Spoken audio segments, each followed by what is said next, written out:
Good morning, ladies and gentlemen. Welcome to the ACA Cashew Technical Series with Shakti Pal, today being the second. We started with a session on cashew processing economics. Today we'll be looking at market compliance requirements, key factors to a healthy market linkage. Before we dive into the program, I would like to appreciate our partners and sponsors, Com Cashew, CMFA Pro Cashew, TechnoSelf Benin Cashew, Intersnack, SNI, and of course to you participants who continue to join us since the start of the ACAI forums. Please note that the session is in English. However, we have a simultaneous French interpretation ongoing, so all you need to do is to select your preferred language, ensuring that the original sound is muted. Send us your questions or need for clarification using the Q&A feature as presentation is ongoing. Tell us about your organization or industry needs using the chat box. At this point, I would like to hand over to Shakti, who will take us through today's learning. Shakti, are you online? I see you online. Can you hear me? Yes, just give me 1 minute. Let me open up. Okay. Thank you, Blessing. Good morning. Good morning, everyone, dear participants. And I hope all of you are healthy, especially in this tough time of COVID. I'm now in India, and I see the situation is quite tough here, but we are actually progressing. I think things will be soon in place. Okay, let me share my screen with you guys.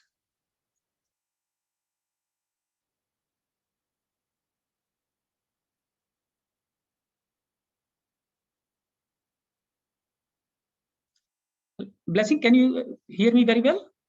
Yes, I can hear you, and I can also see your screen. Your presentation is up. Okay, so that's great. Thank you. Like as I said, I'm happy to be on this platform once again. To talk on one more important topic. This topic is about market requirements. So sometimes we call it suppliers compliance program, and there are some key factors to a healthy market linkage program, and especially when we say markets, it's upstream, it's downstream market. So this session is designed to scope out common criteria or requirements of cashew kernel markets on their sourcing expectations for conventional markets. There are when we say especially market like organic or fair trade, so they have some specific needs besides these common requirements. So we are talking about majority of the market, which is like conventional, like 95% of the market share. Now, when buyers come choosing the right supplier, they involve much more than scanning a series of price lists. They come up with a set of criteria to source products within needed specifications. And that's today's agenda is. So most of the buyers or supermarket expect all their suppliers to uphold their policies, including their human rights commitments, their values, their principles, and the minimal requirements in their suppliers code of conduct. So when we decide to sell product to a big retail store or to the stores, or to supermarkets, there's an exhaustive application process and criteria that must be fulfilled before your product lands on the retailer shelves. And one of the most important criteria is to ensure the supply chain of your product comply to the specific retailer's own vendors compliance criteria. So the standard can be called the standard of suppliers. Some people call it suppliers code of conduct. Others call it, responsible sourcing, vendors or suppliers compliance program, and many other names. There are different names. People know this type of criteria. So today we will talk about these, and our session is going to include suppliers compliance program. Sometimes we call it also vendors compliance program, or requirements, what it is, why it matters, buyers' expectations on basic components of suppliers requisite programs, and requirement implementation guidelines, and the compliance scoring. What are the expectations on these things? And then we will touch a little bit base with the documentation part of it, that which is a quite important written proof of functionality.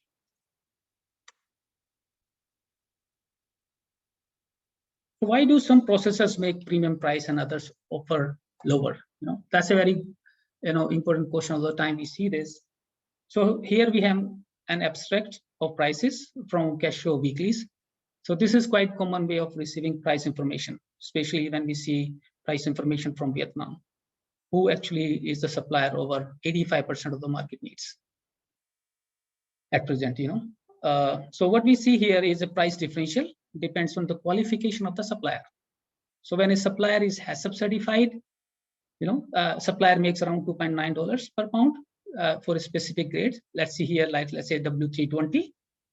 And when a HACCP plus BRC supplier makes around 3 to 3.05, and when we add SMATR to it, this price becomes 3.05 to 3.2. So there's a differential between 15 to 25 cents per pound. It's a big differential, and that actually vary from qualification to qualification.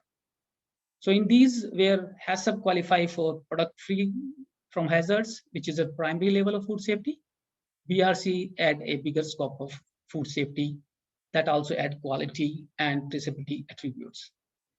And SMATR ensures that this product is produced in an ethical way in a social and environmental friendly units. So when price is the ultimate decision factor in absence of differentiation. So there's no differentiation, then the price is the ultimate decision factor. For same product within same characteristics, no one wants to pay any penny extra. Whereas price isn't everything for buyers. It is all about value of the product. So price is a function of processor's ability to address supply risk adequately and convince the buyer that the risk is managed or the risk is low, and they have all risk mitigation strategy for those things. So whatever you do, remember that your objective is to satisfy customer demand, restore consumer confidence in food safety and quality of your product. And different market evaluate value proposition based on their set of requirements, but majority of them are based on common grounds. So selling product to reputed retailer, you must fulfill their criteria or requirement of product sourcing. So there's a big list of criteria, focus on each part of product value chain, and some of them are related with legislative requirements like what is the aflatoxin limits or product microbiology or purity. And these are not no more just like a requirement of a buyer. These are also obligatory requirements of the importing countries. Some are related with the product, which is product quality, the specification of the product, the standards with which we refer to this specification and certificate of analysis. Others are quality management systems, that make sure that our quality management systems are good enough to produce safe food. And that's also, again, produced ethically within social and environmental friendly facilities. They also would like to see traceability and transparent conduct and supply chain security. There's an emerging demand on sustainable practices within and across the value chain. Though this is not sort of mandatory, but it is actually, there's a growing need. People want to see the product is coming from a sustainable practice unit, and others on competitive prices. We can say contract fidelity, logistics, timing, specification, Incoterms, So there are a lot of requirements, and so some are related with the business day to day, that how we are going to, after the shipping sort of things, and others are related before you ship it. So what conditions are there? So what we did actually, so when we would like to resume majority of the buyer requirements of suppliers, we can put them in 4 categories, and some of them are directly related to the product attributes, and others take care of its sustainability part. Suppliers compliance are majorly designed on common principles. So if you see, there are these 4 major pillars of any buyer's requirement, and 90% of the requirements actually fulfilled within these 4 pillars, where the first is the good manufacturing practices, which majorly linked with food safety. So GMP are the practices or principles and procedures that control operational conditions in the facility and allow favorable conditions to produce safe product. And then the second part is the code of conduct, Code of conduct actually takes care of social or ethical and environmental condition in which product is produced. So this is a quite emerging topic these days. Besides all GMP market start looking this part in detail, and traceability is one of the main big pillar on these requirements, and that track product origin and processing throughout the supply chain. And the fourth pillar is sustainability. Sustainability is not a direct requirement. That's it's environmental and social, but we have to make sure like it's not just limited to environment part. We have to make sure that we are actually sustainable on social and economic part too. So these requirements are not just limited to a choice of a buyer. These are becoming an integral part of regulatory requirements of country importation laws, as well as many standards supporting food safety, food industry like food safety and other issues. So these why these requirement actually, like if you see these requirements, most of these are available on websites. You go to any consumer or any corporate supply chain, and you see, if you go to their website, you will find a lot of detail about what their requirements are. And but if you really start to resume everything, you will find that most of it actually roam around these four pillars.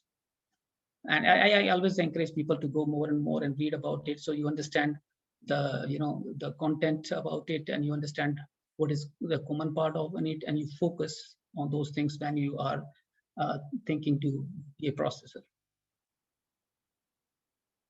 But why this requirement actually matters? There are a lot of things which actually why this requirement should be in place. We can start with the to satisfy consumer protection laws, like legislation controls of importing countries, to safeguard consumer health, like Food Safety Modernization Act. There are to make sure that the imported nuts are food safe and traceable. So it's a legislative requirement. Second thing is, which is biggest part of it, the brand's values, because brand holds a lot of value. They do not want to tarnish it due to actions of an unprofessional or unethical supplier. And these supermarket retailers have a lot of value which adhere to their brands, and they want to see this cascading supermarket values throughout the entire supply chain. They want to make sure that the supply chain actors also actually adopting same sort of value. This is also to make sure that to use food preventing measures to reduce risk of supply chain, and to ensure food safety and quality of product and improve upon it. This is also important. Why? Just to enhance transparencies on activities of each product supply chain actor, and to ensure product is produced with ethical approach within social and environmental space. And this is also important because of timely address of an unwanted situation or consumer concerns, and sustainable supply chain.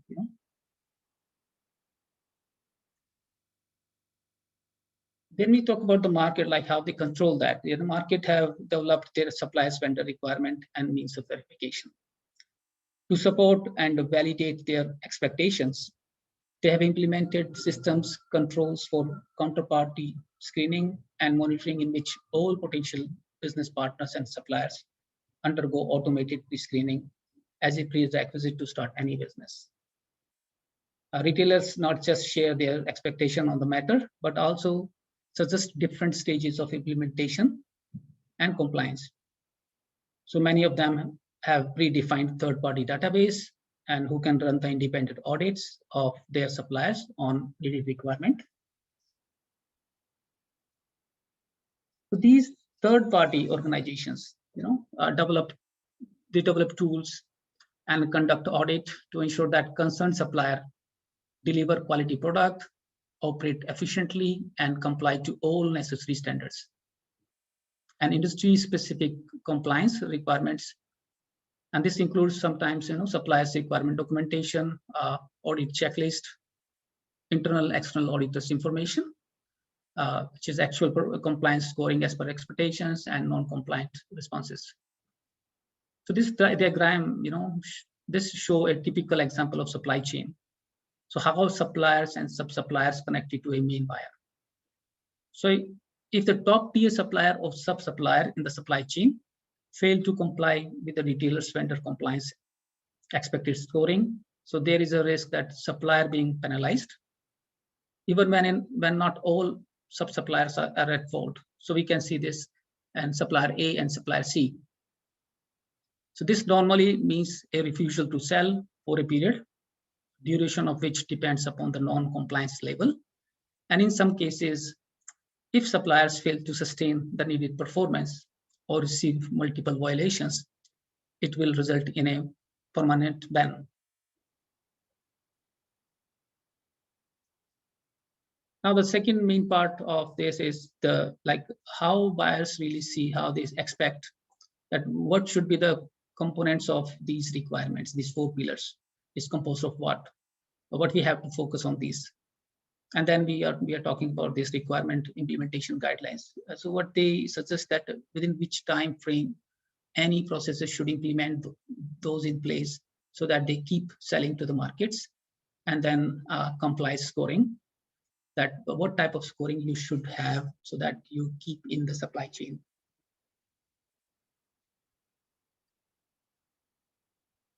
So among this, the food safety is the single most important concern shared by all markets, which are dealing with the food items.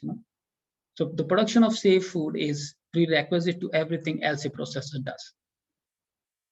Thus, producing food safe encompasses every aspect of the operation of a processing plant. So good manufacturing practices ensures that product is consistently produced and controlled according to quality standards. So major component of this program are like facility plants, that's the plant structure which actually include buildings and utilities. And so it includes like facility design or process layout or construction material being used in construction of that plant. Production equipment and processing techniques are all part of good manufacturing practices.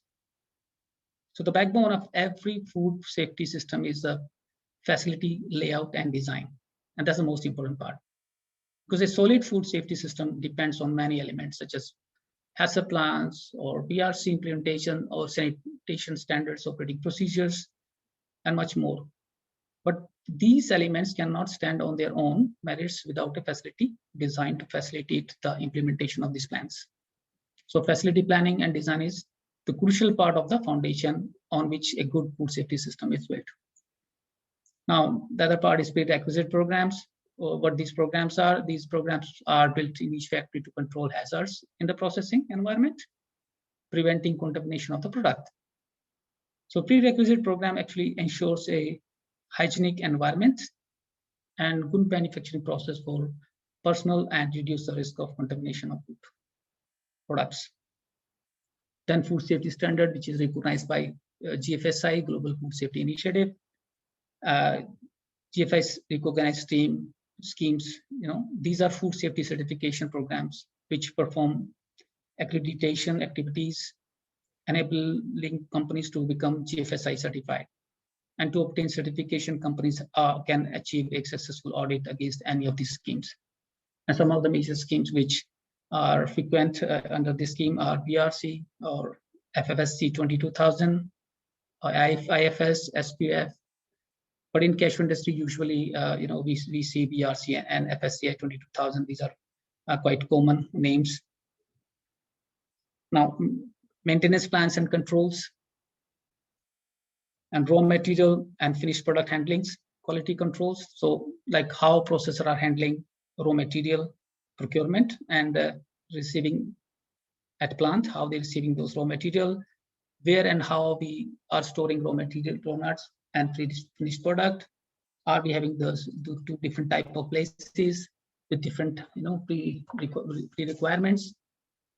Or do plants have systems in place to control quality aspect of all stages of processing? That also include good hygienic practices. These are a set of requirements to prevent contamination of food in order to provide safe food to the consumer.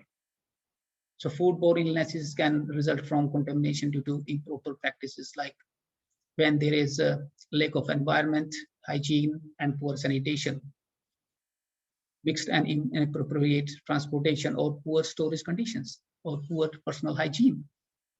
And that also includes pest management. So you see, the pests are naturally drawn on food manufacturing in processing plants. Common plants in and around these facilities, which we always say, that includes rodents, flies, cockroaches, beetles, spiders, some bugs, and birds. And they can compromise, and they can easily compromise the cleanliness of an otherwise sanitary facility, because they can transmit diseases and carry bacteria such as Listeria or Salmonella from raw ingredient areas to ready-to-eat areas. So the first step in pest management for a good processing facility is design and construction of a, just to eliminate pest entry and herborage. So allergen management is another important part of it. So food allergies is an immune system response when it comes in contact with certain foods. So these substances that trigger allergy reactions are called allergens, And the only way to prevent food allergy reactions is to avoid allergens. And you saw this in many of processing plants.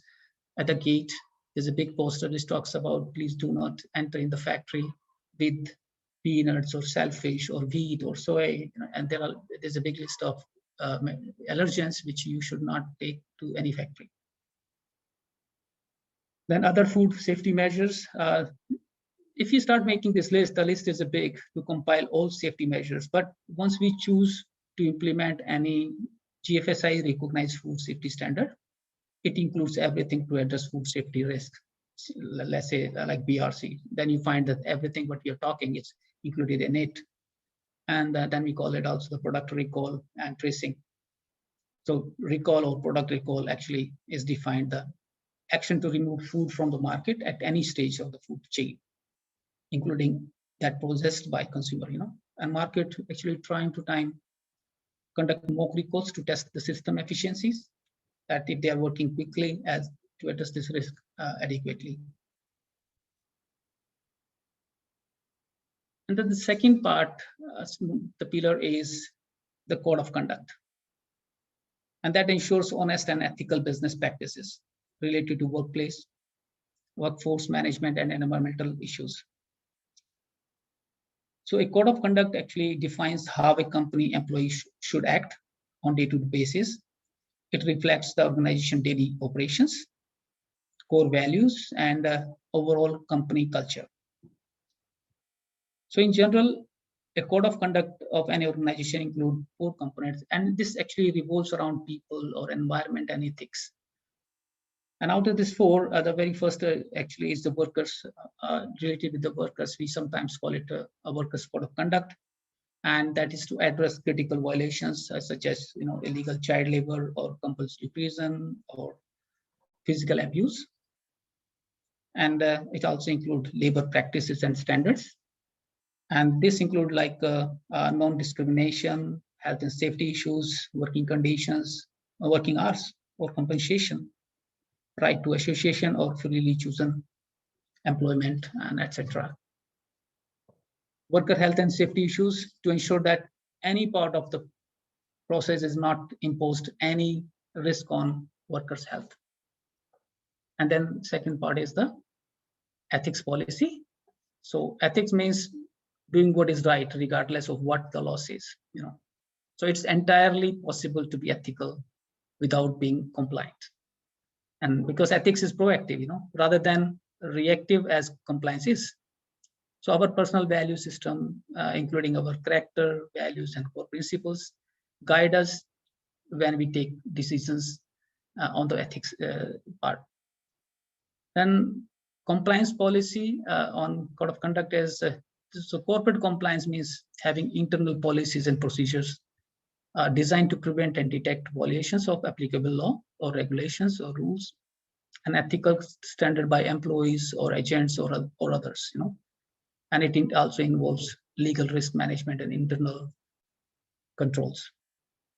And the fourth part of this part is environmental policy, the commitment to the law, regulations, and other policies concerning environmental issues. That is means minimizing your impact on the environment and cutting pollution and waste. So by using efficiency measures in addressing these issues, for example, treatment of shell, smoke pollution, reducing the use of water, etc.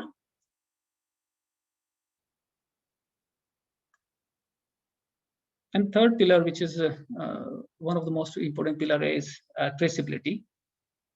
And traceability actually that enable safer, more sustainable, more efficient and transparent supply chain.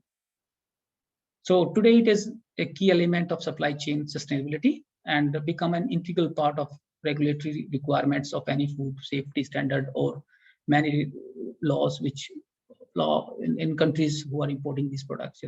For example, let's say the European Union leader under regulation on general principle of food law, they are making traceability legally required for food and feed operations and requiring those businesses to implement traceability system. So it's an obligation. Where same way US, when we say Food Safety and Modernization Act, FSMA, provisions reflect a larger push for traceability across the entire food supply chain and make it compulsory for imports. So it's not just a mere requirement, it is an obligation for those buyers when they're importing food that traceability should be in place. And all GFSI standards, recognized schemes, whether they are standard or management system, they outline a minimum level of upstream and downstream traceability for food. Now, traceability, when we say itself, it does not make food safe. It's not that you have traceability, that means your food is safe. No. However, it is a risk management tool whenever a food safety problem is concerned. So in conjunction, when we see it with the GMP, good manufacturing practices, traceability can reinforce emphasis on prevention instead of only reacting or responding to breach in food safety. So this also play an important role in consumer safety, as speedy and targeted recalls and withdrawal can be performed immediately. So traceability ensures an in-depth analysis of any process stage to see the root cause of any problem. And the major component of this program is the scope of traceability. We have to define the scope. Usually the scope is one step down and one step up. So being a cashew processor, one step down is from farm to factory. And then within your manufacturing stages, how we are making sure that it keeps traceable, and one step up till you ship the container load. Now, this traceability can be different. People can choose a different scope. They can say, well, traceability till a village or till a country or till a town or till each farmer. So the scope defines, how we are going to implement that into our processing plants. And then the other part is the major forward tracking and backward tracing. So anytime the system should be capable to allow you to track all forward processes and do the backward tracing if it is needed. There's also alignment with food safety standards, compliance needs. Make sure that when you are processing in batch. So batch processing is inbuilt, so you can see the efficiency and product quality controls. But at the same time, also the traceability of that batch. It should be capable, like real-time visibility to emerging problems or bottlenecks in production. That also to demonstrate transparencies, because if there's no traceability, there's no transparencies, and that transparency across and within product supply chain. Not limited to this, also social and environmental costs.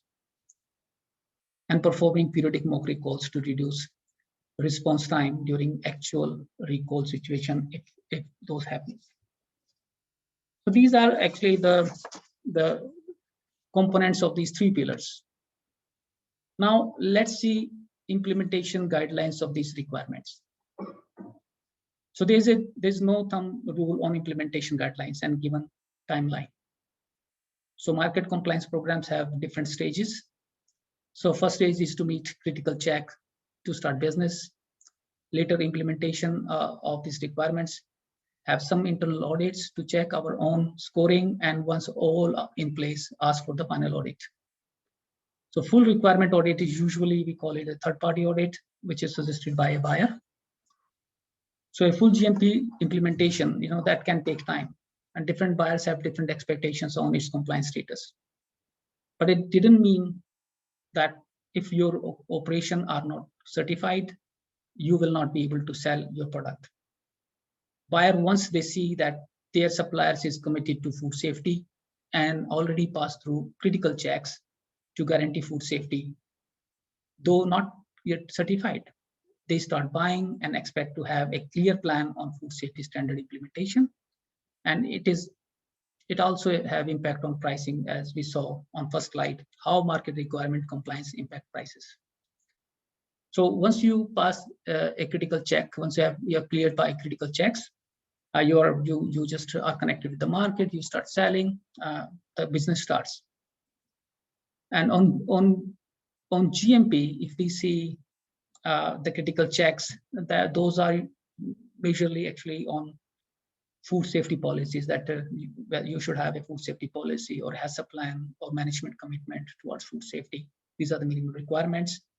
Water quality, which is fit for production, make sure that water is potable. There's no chemical contamination, what kind of chemicals we are using, how we are actually treating, is there any negative impact of chemicals on product? So that's also comes into critical checks. Make sure there's no possibility of microbiological contaminations, at least. And the other important part is the product and workers flow are accurate as per need, that you don't see that the product is coming back in the process. Once you from one stage to another stage, it should go forward. And the workers flow is not actually hampering this material flow.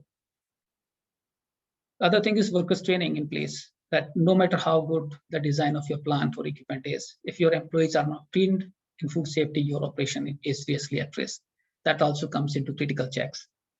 And then standard operating procedures in place, like you should have SOPs on hygiene or pathogens, allergens, pest management, etc. And critical points or control critical points, those are identified and controls. So these more or less major critical checks. So once these critical checks are in place, we can start selling our product to markets, but make sure that we have a clear plan to implement food safety certification and its timeline. After this, once you start doing it, then you should implement standards, which is most of the market today wants that to implement a standard which is recognized by GFSI, Global Food Safety Initiative, because those are actually which guarantees them that this GMP plan is properly addressed, and that actually takes sometimes 8 to 12 months. And when I said previously, standards recognized by GFSI is like BRC or FFSC 22000, SQF or IFS.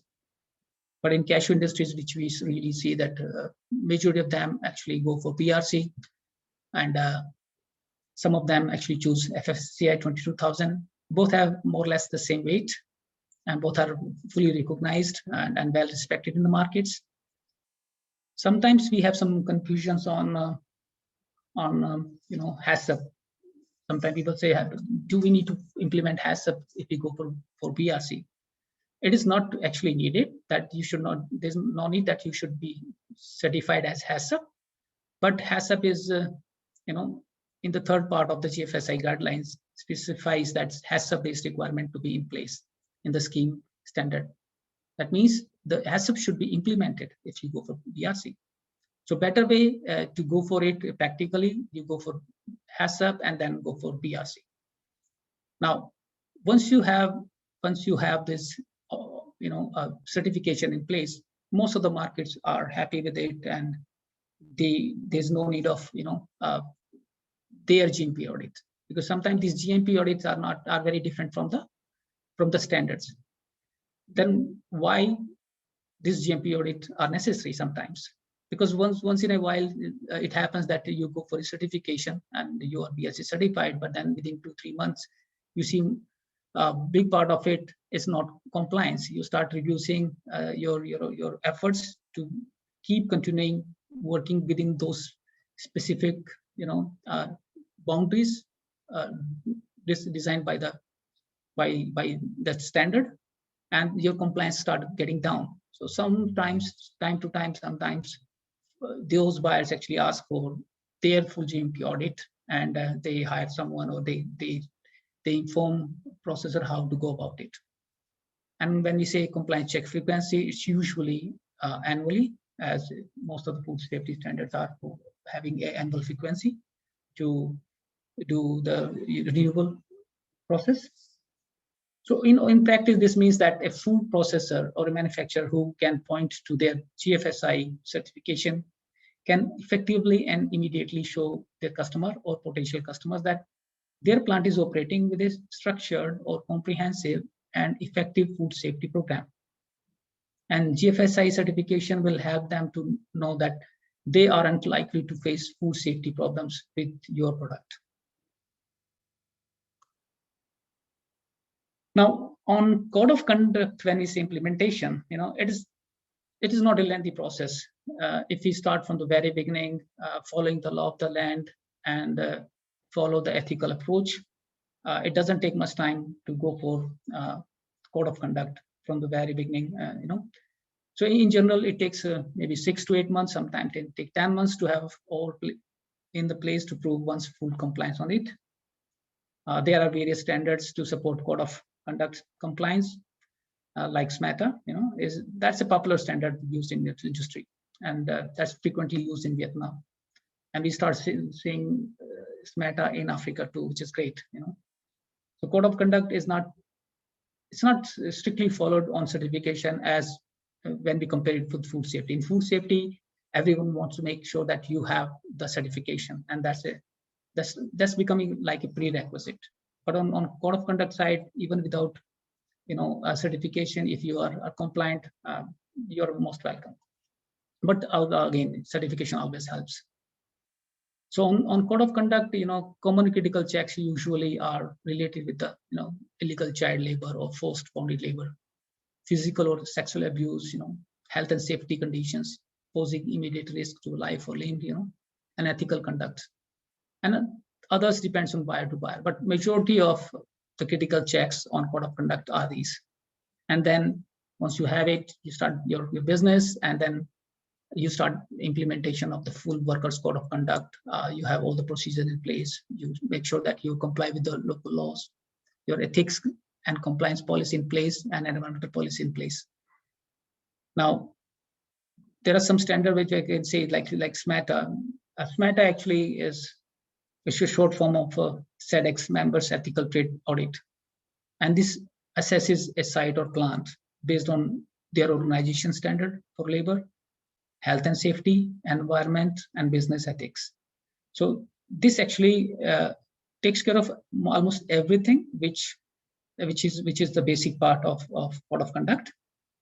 And you can go for ISO 14000. That is very much going for environment part, BSCI, Business Social Compliance Initiative, and others. And frequency check actually is annually or as requested by the buyers. That depends. Now the third part is the compliance on this traceability part. So traceability compliance, the scope is really vast, and that depends on what type of traceability scope you choose. Did you choose your scope that you will make sure the traceability till a region is a bit easier one. If you go for a district, then it's much difficult. If you go for villages, it's much more difficult. And if you want to have traceability till each farmer, then it takes time.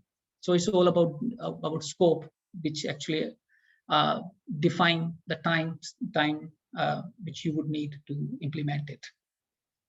So under critical checks for traceability, it is important that processor at least have a clear defined scope of traceability system and have all written operating procedures and systems to test traceability. That can take 2 to 3 months.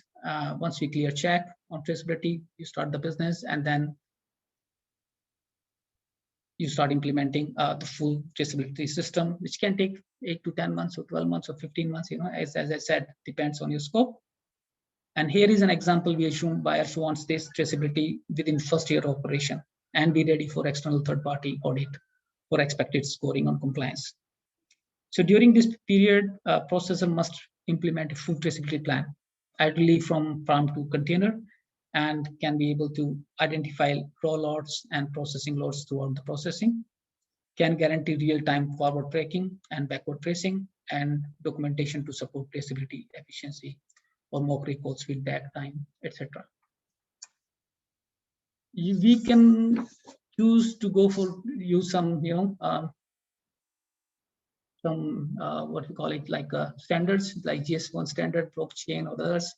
But usually these standards people go use when they go for some specialty markets. If they go for organic or fair trade, they are usually people go for such kind of certifications. So once the system is fully operational on food traceability, processor can go for the third-party inspection. So there are various programs and standards in the market which help to install a digitized traceability system for a quick tracking and tracing. So it is not necessary that we have to go for expensive softwares or programs. Once we know the scope and our process, we can design our own systems to ensure full traceability of our product. Now, once we know the content of these important requirements, we know the timeline and implementation part. But if you want to really see the compliance, how we are going to see the compliance? So the compliance, you must actually evaluate a processor based on these requirements. So there's going to be a set of questionnaire, and usually this is a checklist containing all requirement details. That's an easy tool to follow implementation and internal evaluation of compliance scoring. So you can design GMP checklist or code of conduct checklist or traceability checklist. Many of the buyers or their consolidators have developed checklists to check their requirement scoring at suppliers processing facility. So these checklists are basically a list of questions based on tasks under various category of each requirement to see what is supplier status on each of these tasks. Are they compliant or they are not compliant, or if they are compliance in halfway or need some improvements. Out of each question, we make points on compliant, non-compliant, and partially compliant tasks and come up with a final rating on compliance status. So what percent of all tasks are compliant determine the supply status, if that is enough to keep the supplier in supply or not. So this is, if you see this picture, this is actually one abstract from one checklist that have some, some factors on which we are going to evaluate compliance, non-compliance, and if there's a need of some improvements. And there are some remarks. These remarks are the means of verification that, okay, that part you verify through that document. So if we see a GMP checklist, that actually contains, usually most of them have the same type of content, should have written policies and procedures. On GMP, we have to make sure that we actually focus on the building part, like building, construction, and maintenance, facility for employees or workers, the right number of washrooms, the right quality of washrooms, hand washing facilities, changing rooms or toilet facilities, lighting, window, ventilation. This all covered under these hygiene standards, like sanitation practices, personal hygiene, or pest controls. That also include food safety and quality management, so maintenance of food safety and quality management systems. Incoming material management control. Also, it has various points and also points on process control, like calibration of equipments or water or processing equipment and machines, process control procedures, and many more. Finished product control, packing and distribution, supply chain security. There is a big list. So each of these have various subtasks. In my experience, I think in generic GMP checklist, we have near to 200 plus tasks and subtasks on which a process is evaluated for its compliance status. So with suppliers requirement guideline checklist, one can see their current compliance status and its significance. So this is a sort of abstract. If you see that a process is evaluated on suppliers audit, on GMP and code of conduct and traceability. So where you see this, the red part is non-compliant, then green part is compliant, and you come up with a scoring. And that scoring expectations are different from buyer to buyer. And based on this rating, supplier enjoy certain profits, So there's no thumb rule for this scoring. We just took an example, let's say a buyer who said, well, if this scoring is less than 70%, then the supplier is not qualified to be a supplier. And if it is in between 70 to 79%, then supply is in jeopardy, or if it is 80 to 89%, that needs serious efforts on gaps. And if it is equal or above 90%, then that is the expected scoring. So this is one way of understanding this, but there can be other ways. People sometimes can go for different way, or most of the buyers sometimes say that once you are BRC, you're done on food safety, or if you are on SMATA, you're done on code of conduct. So that's also, these are the expectations. So different market have different ways, but just this example is to make you understand what means scoring and how you have to make sure that you actually comply to it. Now we saw this red part, which are non-compliant, So for unsatisfactory compliance, scoring, like corrective actions plan have to be of all audits must be in place, And this corrective action plan or corrective action report, we sometimes call it CAP, we sometimes call it CAPA or CAR. This is an outline of non-conformance found during the audit, and that should address the following. So we should make sure, we have to make sure that it has this corrective actions. The employees who are responsible for these corrective actions who are going to work on it. We have to also mention the root cause analysis, make sure that we have a preventive plan in the meantime, and a completion date, also estimated completion date. So once we have this corrective action plan, we must submit it to be reviewed and approved by the authorized person, and that can be internal auditor, maybe your quality manager, or third-party auditor, or an audit company. Usually during the University of Free Certification audit, auditors will confirm that all corrective and preventive actions from the previous year audit have been implemented. Now, when we say sustainability, sustainable practices are mainly based on principle of volunteering. It is not that the market actually asks you that you have to have those. This is just your volunteer, participation, and need to be carried out by participation of all relevant stakeholders. It's you decide, because at the moment it is not obligatory, but it adds a lot of value. And but for future, I think more and more you have worked on your sustainability program, better you will be connected to the markets. And this usually revolves around economic, ecological, and social part, managing and improving environmental, social, and economic performance throughout supply chain. Now, small other component of it is optimal use of resources that optimize processes, uncover product innovations, or save costs or increase productivity. Also involves reducing the impact of value chain activities on natural systems. For example, like a wise utilization of land or conservation principle, waste treatment at plant, or pollution controls. This all includes to address natural systems. There are some possibilities. We can include also education opportunities that having direct or indirect link with supply chain, like many of the processors have farmer community education and or skills development plans. And that also, many of the process also including economic opportunity along and across value chain, like farmer livelihood programs, community welfare, or entrepreneurship.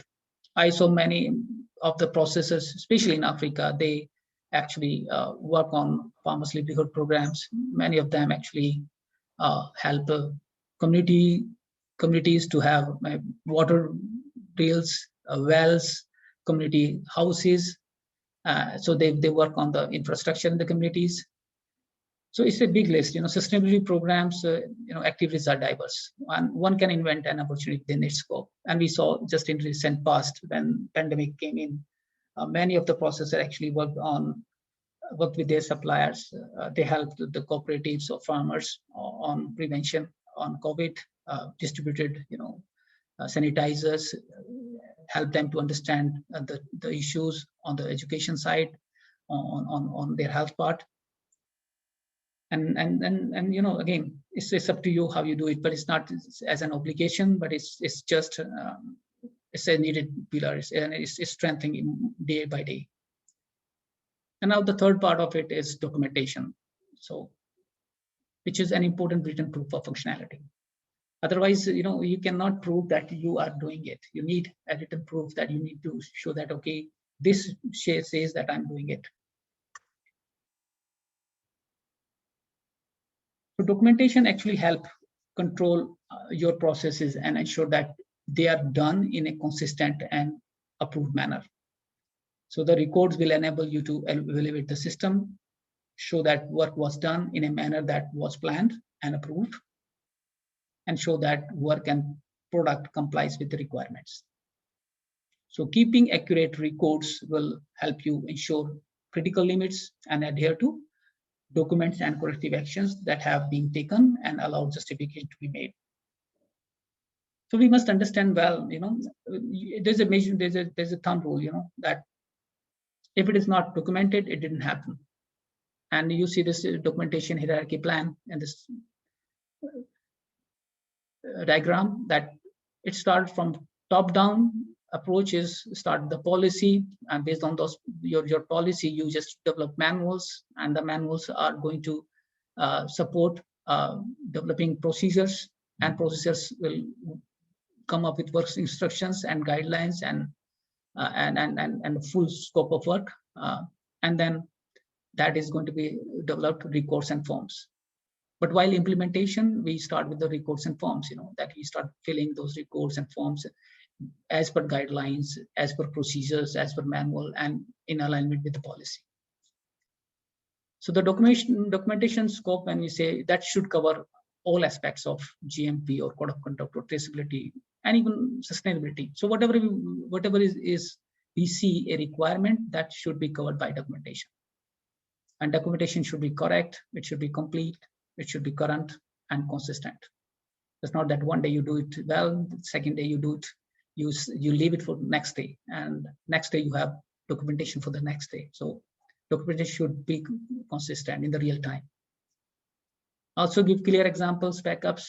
Don't assume knowledge. We do these mistakes. We just sometimes feel, oh, that person knows that it is 75 degrees. No, better give example, document it, and then so that it will not actually depends on person to person. Everyone who is working at that place, he understands that it should be 75 degrees. So no need to assume knowledge. Records should be completed in real time and at the time of activity or when any action is taken, and superseded documents should be retained for a specific period of time.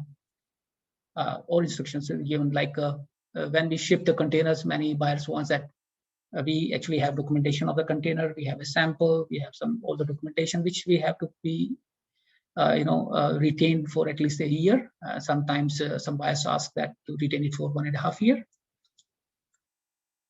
But just having documentation is not enough.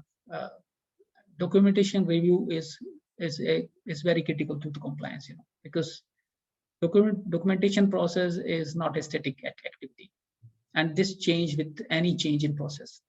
So a timely review of any change is necessary to update process and instructions that have changed, to ensure also your employees are using the latest documentation and follow accurate instructions and procedures. Also, and vice versa. Also to boost your preparedness for audit and inspections, and to comply with implementation standards regulations, because they need the actual SOPs and make sure that people are actually working as per actual SOPs. Any difference in that, you have issues with getting certified. The frequency of document review also depends on how often a document change and how complex and important it is. So processes that change constantly might not need a formal review date because each update already calls for a review. And as I said, documentation record keeping is the only means to verify compliance status. And without this, we can't, like when we do any compliance or any certification, 90% of the requirements should have some backup, whether it's on GMP or code of conduct traceability. We cannot say that your quality is good when you don't even have a quality manual or a minutes on the quality meetings or the product specifications. So there should be some means of verification to say that you are compliant on some specific task. The same thing with code of conduct. You cannot be compliant on environmental issues when you don't even have an environmental policy. And because we don't know the problem actually, so you cannot be compliant on that.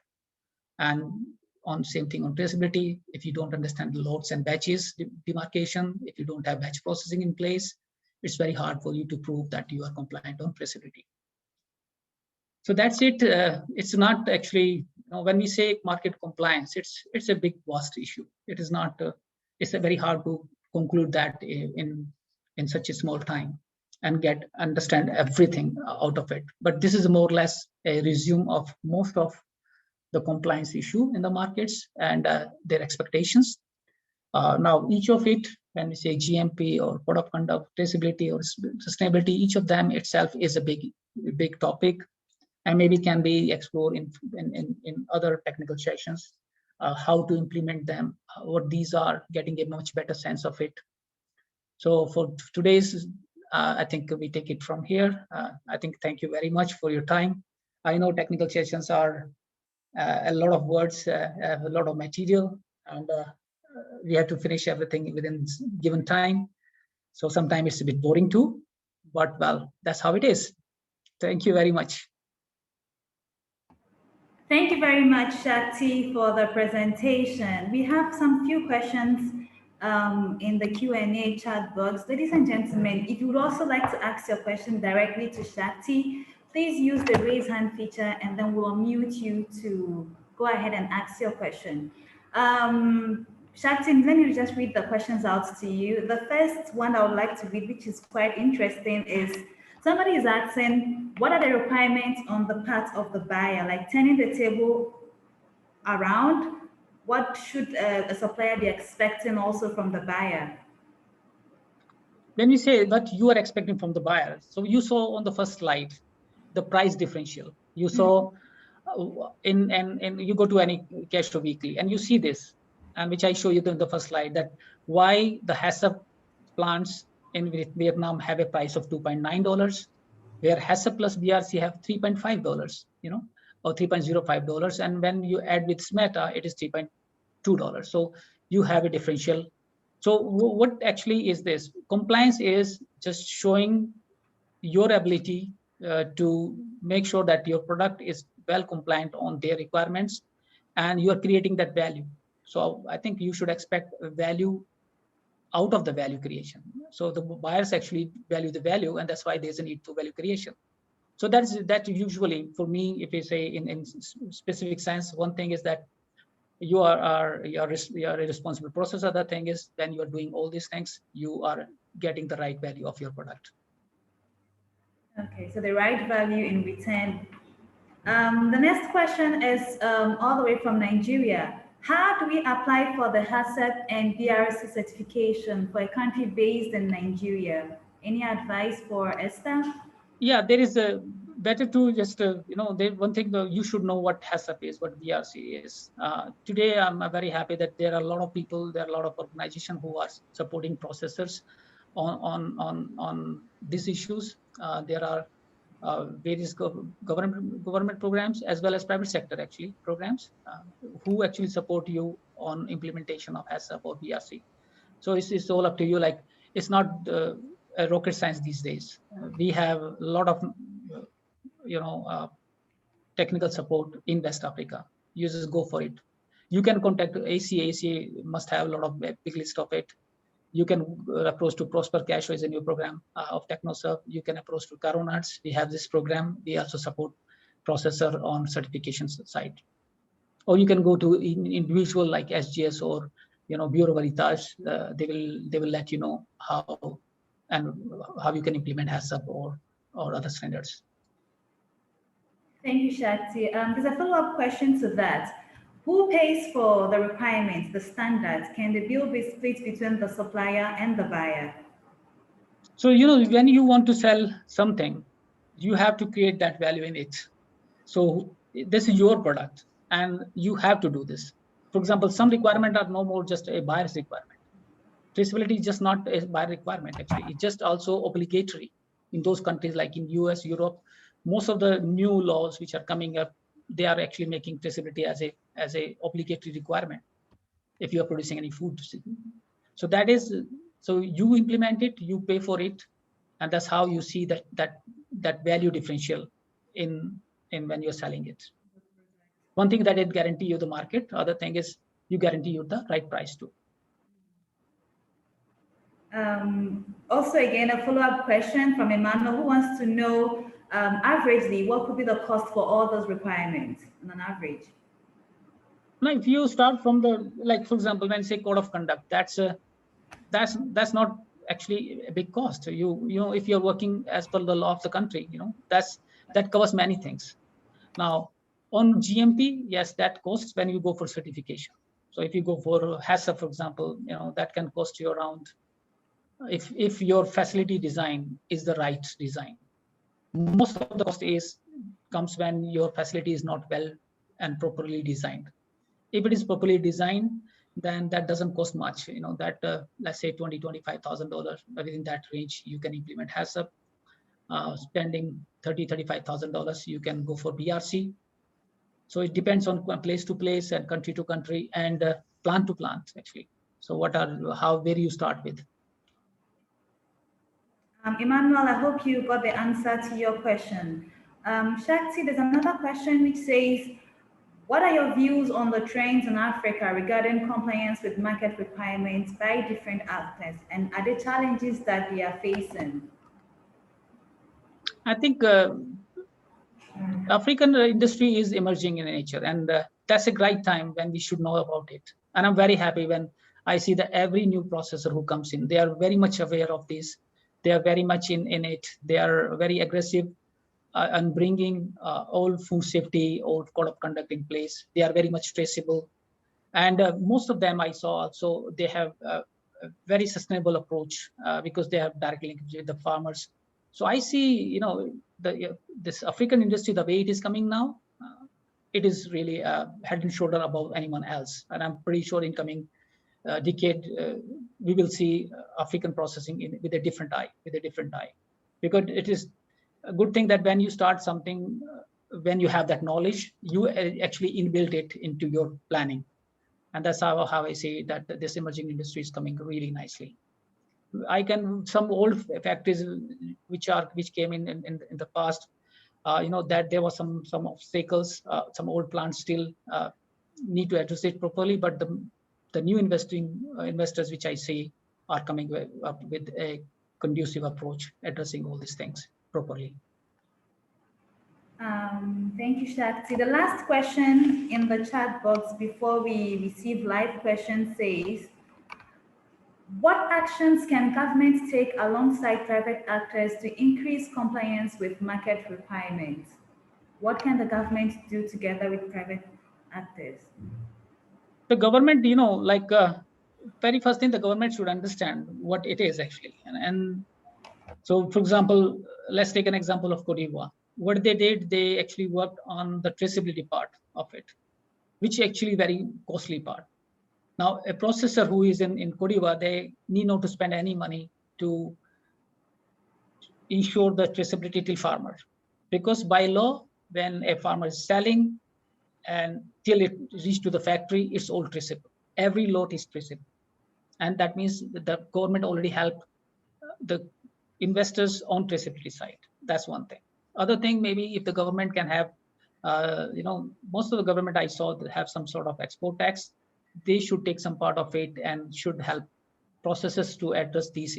Maybe should be matching grant, or maybe there can be some sort of technical assistance, so that the processor from the very beginning will see and empowered and see that they have these type of support, because in the startup every dollar is necessary, and these are big costs sometimes when we say certification of GFSI compliance standards.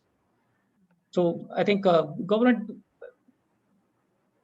besides this, they can also come up with some, like sometimes when we say government, I'm sometimes scared that they say, well, they come up with a law and then they start having inspections. I saw some countries who have those, like Ghana Standard Board, and they have those inspections, but sometimes those inspections doesn't help a processor who actually meant for exports. So in place of coming as an inspector, you come as a collaborator, and to bring that knowledge in the place to make sure that people actually dedicated or actually motivated to do it, rather than just scared with an inspection. Thank you, Shakti. That'll be all the questions in the chat box, but I see some participants' hands are up. Hamela, can you hear me? Your hand is up. Would you like to ask a question directly to Shakti?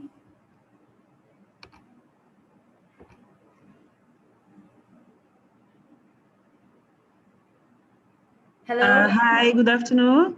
Hi, good afternoon. Please go ahead. I can hear you. Yes, sorry, Blessing. I didn't want to raise a question. I think it was a typo. So I just, lower my hand, but it says raise hand. And I'll just use the opportunity to say hi to Shakti. We have been together here in Mozambique.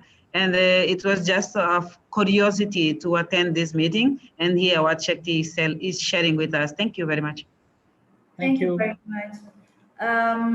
If you would like to ask a question to the audience, if you would like to ask a question directly to Shakti, please use your raise hand feature and we will allow you to speak.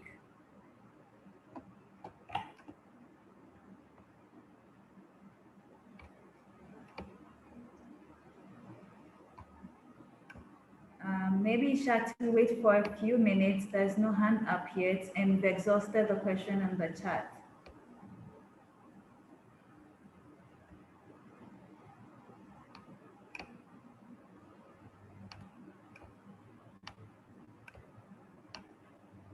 Okay.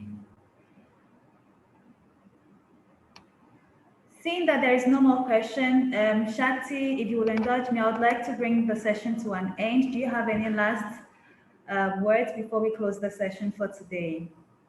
I think no last words. I think the industry is starting. So if you are thinking for cash processing, please take these market requirements seriously and include them into your planning from the very beginning. Allocate proper resources to it, so that you need not to actually spend money again and again on your layouts, and then it's going to be very costly. Yeah, thank you very much. Thank you, Shakti. Thank you very much to our participants for joining us. We will be sharing the recording as usual to you, so kindly drop your email addresses in the chat box, and then the recording from today's session will be shared to you. Thank you to our partners and sponsors for making it possible for us to host another session of the ACA Cashew Technical Series. Shakti will come again next month. Until then, please note that GME will be here next week, Wednesday at 9 a.m. GME that's Global Market Encounter with Jim Fitzpatrick next week, Wednesday. But Shakti comes back again next month with Cashew Technical Series. And until then, we ask that you stay safe and bye-bye. Thank you. Bye. Thank you. Bye-bye.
Helena, tia, deixou dinheiro aí para comprar pão, viste?